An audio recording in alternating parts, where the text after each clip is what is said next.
Subscribe कीजिए हमारे channel को और बेल आइकन को प्रेस करके ऑल सेलेक्ट कर लें हमारे लेटेस्ट वीडियो हर रोज देखने के लिए। नमस्कार दोस्तों, स्वागत है आप सभी का हमारे YouTube चैनल में। दोस्तों, माना जाता है कि आचार्य चाणक्य नीतियों पर चलने वाले व्यक्तियों को किसी भी प्रकार की परेशानी नहीं होती। ऐसे में दोस्तों, आज की इस वीडियो में हम आपको बताएंगे कि धन की सुरक्षा को लेकर आचार्य चाणक्य जी ने कौन सी बातें बताई हैं। दोस्तों, आचार्य चाणक्य जी को एक कुशल अर्थशास्त्री माना गया है। उनकी नीतियां मनुष्य के जीवन को सुगम बनाने में अहम भूमिका निभाती है। दोस्तों, आचार्य चाणक्य जी ने धर्म, संस्कृति, न्याय, अर्थ और राजनीतियों पर अपना विचार रखे हैं। यह विचार उनकी नीतियों में समाहित है। उनकी नीतियों में हर समस्याओं का समाधान मिलता है। आचार्य चाणक्य जी के बताए गए रास्ते पर चलकर मनुष्य चुनौतियों पर आसानी से विजय पा लेता है। दोस्तों, आचार्य चाणक्य जी ने धन यानी पैसों को सुरक्षित रखने और उसे सही तरीके से इस्तेमाल करने के लिए दोस्तों कई ऐसी बातें बताई हैं। कौन सी बातें बताए, आइए जानते हैं दोस्तों इस वीडियो के माध्यम से। उससे पहले दोस्तों, यदि आप भोले बाबा के सच्चे भक्त हैं तो वीडियो को एक लाइक जरूर करिएगा और कमेंट बॉक्स में सच्चे श्रद्धा भाव से जय भोलेनाथ जरूर लिखिएगा। और यदि आप हमारे चैनल पर नए हैं तो चैनल को सब्सक्राइब करके बेल आइकन को प्रेस करके ऑल पर सेलेक्ट करिएगा। तो आइए दोस्तों, वीडियो में आगे बढ़ते हैं। दोस्तों, आचार्य चाणक्य जी के अनुसार धन का संचय बेहद जरूरी है। जो व्यक्ति बुरे समय के लिए पैसे को बचा कर रखता है वह बुद्धिमान कहलाता है। उनको संकटों के समय पैसों का कोई दिक्कत नहीं होता। वही जो भोग विलासिता के कारण पैसों को पानी की तरह बहाता है वह बुरे समय में हाथ मलते रह जाते हैं। दोस्तों, धन अर्थात लक्ष्मी को चंचल कहा गया है। एक समय ऐसा आता है जब एकत्रित किया हुआ पैसा भी दोस्तों नष्ट हो जाता है। नंबर 2, दोस्तों पैसा जीवन को संतुलित बनाता है। दोस्तों, आचार्य चाणक्य जी कहते हैं, जिस धन के लिए धर्म त्यागना पड़े, दुश्मनों के आगे पीछे घूमना पड़े, वैसे धन से कभी भी लगाव नहीं रखना चाहिए। नंबर 3, दोस्तों आचार्य चाणक्य जी के अनुसार लोगों को ऐसे स्थान पर बिल्कुल नहीं रहना चाहिए जहां उनका सम्मान ना किया जाए। दोस्तों, अनादर के साथ जीवन बिताने का मतलब मरने के समान होता है। साथ ही व्यक्ति के लिए जहां जीविका और रोजगार का साधन ना हो उस जगह को तुरंत छोड़ देना चाहिए। दोस्तों, यही नहीं, जहां मित्र सगे संबंधी ना हो, शिक्षा की व्यवस्था ना हो, ऐसी जगह को भी आपको छोड़ देना चाहिए।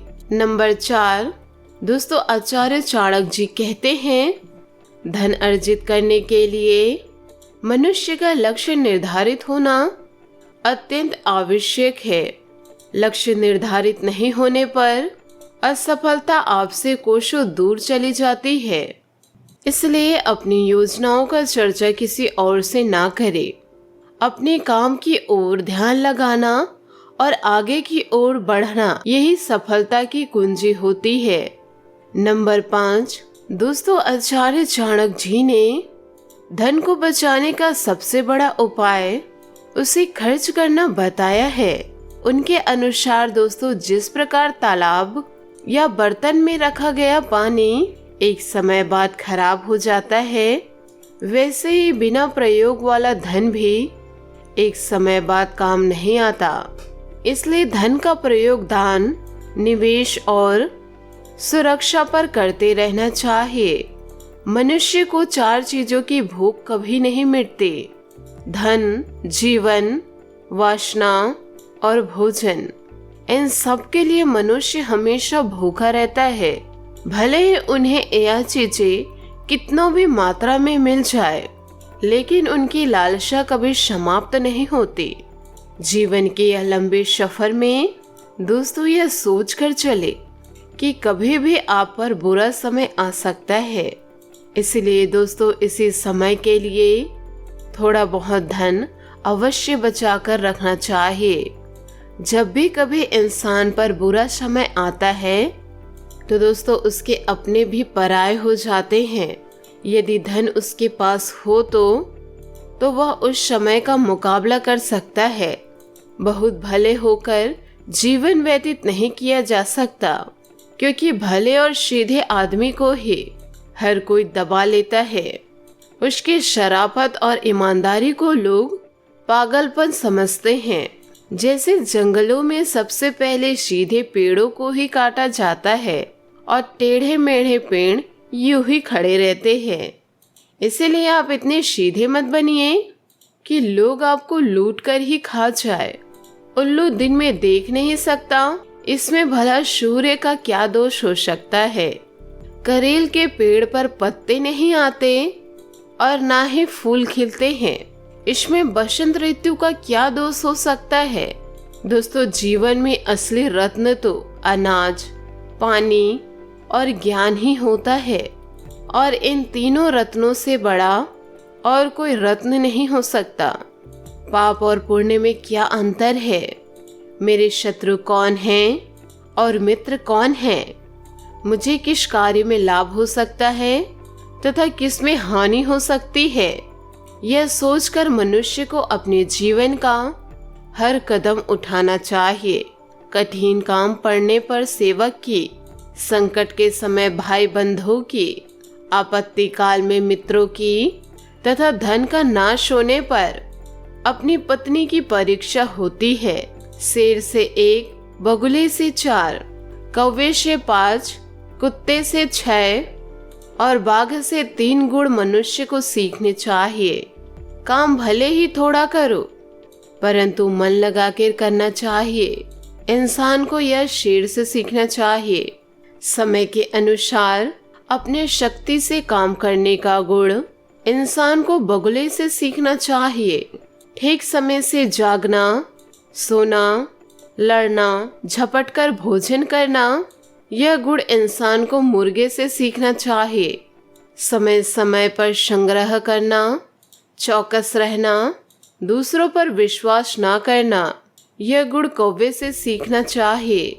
बहुत भूख में संतुष्ट रहना, गहरी नींद में भी सोते हुए जागते रहना, अपने परिवार की वफादारी करना, यह गुण मनुष्य को कुत्तों से सीखना चाहिए। यदि दोस्तों धन का नाश हो जाए और मन की शांति भंग हो जाए तो इन सभी बातों को बुद्धिमान लोग दूसरों को नहीं बताते हैं। जो व्यक्ति दूसरों को बताने की भूल करते हैं, लोग उनका हमेशा मजाक ही बनाते हैं। अपने हाथों से किया गया काम सबसे सर्वश्रेष्ठ होता है। इसलिए मनुष्य को अपना हर कार्य अपने हाथों से ही करना चाहिए। अंधाधुन खर्च करने वाला तथा जो अपनी आमदनी से अधिक खर्च करते हैं और दूसरों से झगड़ा करते हैं, ऐसे लोग कभी सुखी नहीं रह सकते। जैसे धरती खोदने से उसमें से पानी निकलता है, वैसे ही गुरु की सेवा करने से भी विद्या प्राप्त होती है। यह बात सदा याद रखें कि गुरु की सेवा के बिना, माता पिता की सेवा के बिना इंसान कभी अच्छी शिक्षा प्राप्त ही नहीं कर सकता। दोस्तों उम्मीद करती हूँ कि आपको यह वीडियो बहुत अच्छी लगी हो, तो हमें कमेंट के जरिए जरूर बताइएगा। आज के लिए बहुत बहुत धन्यवाद। मिलते हैं अगले वीडियो में। आपका दिन शुभ हो, मंगलमय हो।